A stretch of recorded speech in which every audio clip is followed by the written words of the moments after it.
이번 이낙연 총리의 일본 방문이 한일 관계 경색 국면에서 어떤 역할을 할지 주목되고 있는데요. 계속해서 양기호 성공회대 교수와 함께 전망해 보도록 하겠습니다. 네, 안녕하십니까? 네, 안녕하십니까? 네. 자, 이낙연 총리의 어떤 방위 성과를 전망해 보기 전에 오늘 즉위식에 대해서 간단히 좀 여쭤보도록 하겠습니다. 일단 나루히토 일왕, 사실 아버지 부친이 이제 아키히토 전 일왕인데 대표적인 평화주의자로 알려져 있지 않습니까? 이 아들인 나루히토 일왕은 어떤 성격으로 좀 규정되나요? 저는 이제 기본적으로 이제 국제파입니다. 그러니까 본인도 하버드에서 공부할 정도로 굉장히 그러니까 부인도 하버드에서 공부, 본인도 이제 영국에서 옥스퍼드에서 유학할 정도로 해외 경험을 많이 쌓았고요. 전반적으로 이제 우리 측에서 기대하고 있는 이 평화 헌법이라든지 또는 한일 관계, 우호적인 관계 이 부분에 대해서는 상당히 기대할 수 있지 않나 하는 생각이 듭니다.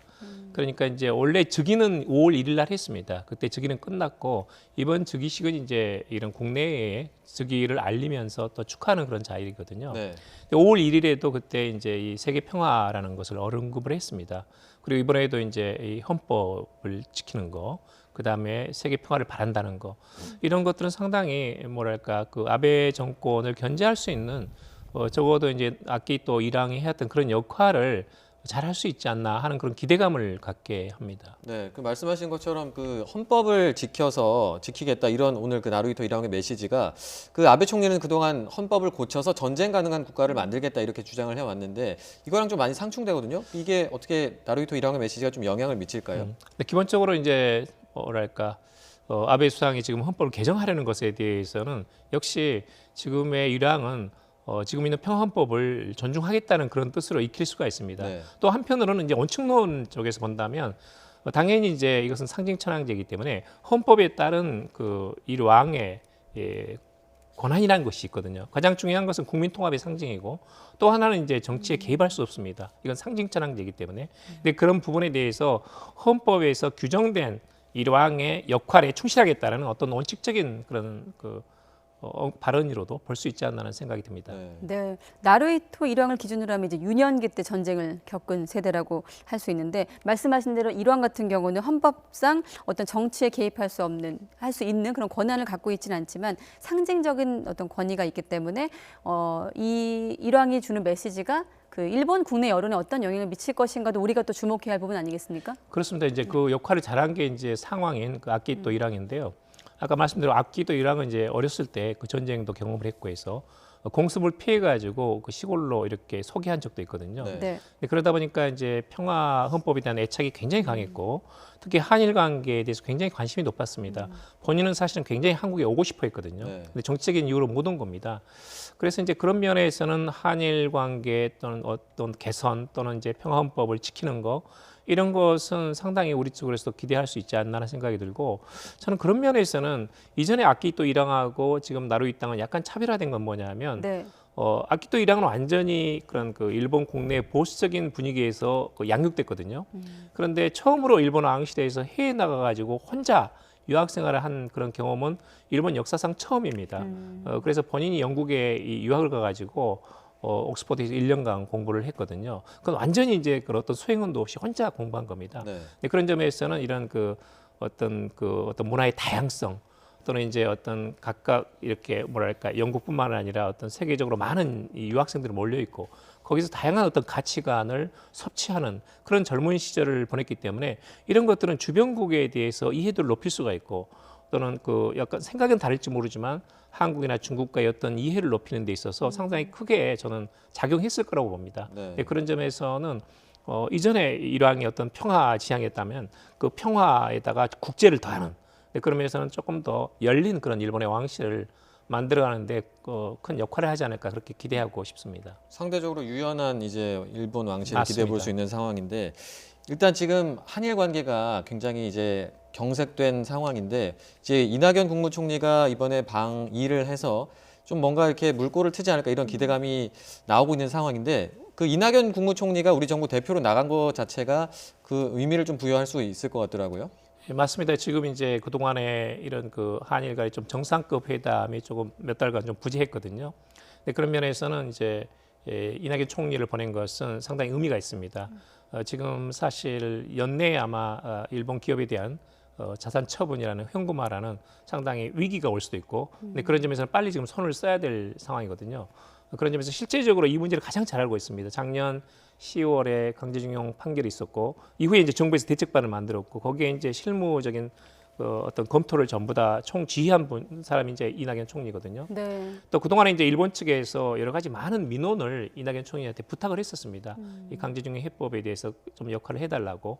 그런 점에서는 일본 측도 기대하는 부분이 있고 또는 이제 일본에 3년, 4년 적어도 특파원 생활을 했기 때문에 일본에서 기대하는 것 또는 우리가 지켜야 될 것 이런 어떤 그 복잡하고 또는 약간 입장차가 크지만 근데 그것을 쌍방에 대해서 이해할 수 있고 거기서 어떤 해법을 도출할 수 있는 그런 어떤 기대도 할 수 있는 그런 역량을 가진 분이 아닌가 하는 생각이 듭니다. 네. 지금 뭐 주목되는 일정, 일부 전문가들은 내일 일정도 중요하다고 했습니다만 그래도 어쨌든 24일에 아베 총리와 회담을 할 예정이기 때문에 그 대목이 우리에게 좀 주목이 되는데 이때 이제 대통령의 친서도 전할 계획인 것으로 알려지고 있습니다. 친서에 어떤 메시지가 담길지도 관심이거든요.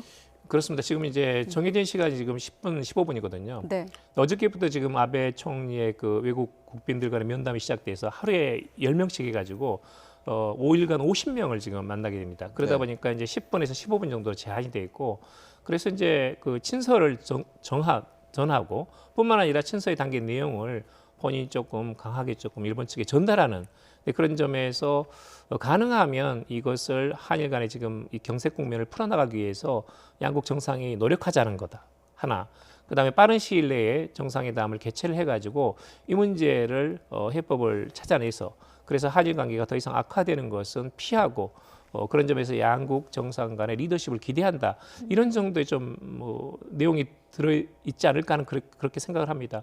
또 이낙연 총리께서 모처럼 가셨으니까 근데 그걸 바탕으로 해가지고 돌아오기 전에 어떤 한일 정상 간의 조속한 시일 내에 정상회담을 열기로 합의했다. 이 정도의 아마 기자회견에 발표가 있으면 충분하게 그 역할을 한 게 아닌가 하는 한 기대가 가지만 갑니다. 추가 질문 드리면 지금 보면 실무회담 사실 외교 수장 간의 회담도 사실은 큰 성과를 못 냈던 게 사실이었고 그동안 또 실무회담도 막힌 상황인데 이번에 정상 혹은 정상급이 이렇게 지금 메시지를 보내고 있거든요. 지금 국면에서 그래도 도움이 될 거라고 보십니까? 네, 지금은 이제 사실은 이제 아까 말씀대로 이낙연 총리께서 제일 잘 알고 있습니다.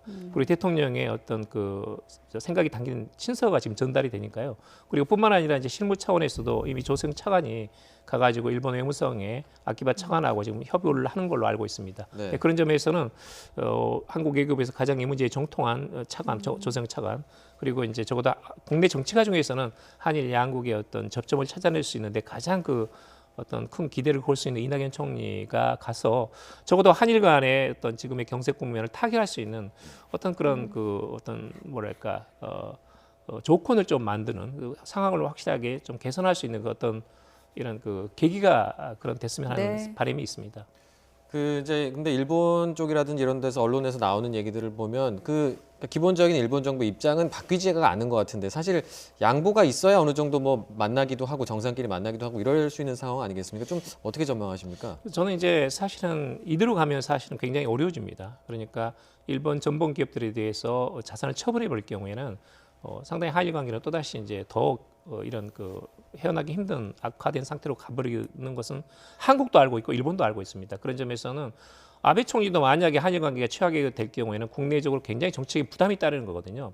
그런 점에서 어떻게든 아베 총리도 최근 들어서는 이 가장 중요한 이웃나라 한국 그리고 대화의 창구는 항상 열려 있다 이런 발언을 국회에서 했습니다. 네.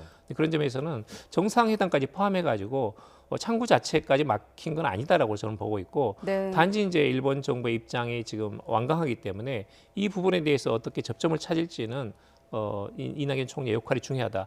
그런데 제 생각으로는 상당히 입장 차이는 있지만 양국 정상이 이 문제를 해결했다고 하면 해결할 수 없는 것도 아닙니다. 접점을 찾아낼 수 있는 여러 가지 방법론이 있거든요. 네. 근데 그런 점에서는 실무선이나 여러 가지 또 고위급 회담을 통해서 많은 의견 교환이 있었던 걸로 알고 있고 지금은 이제 의견 교환뿐만 아니라 그것을 통 크게 정치적으로 결단할 수 있는 어떤 그런 상황이 필요합니다. 네.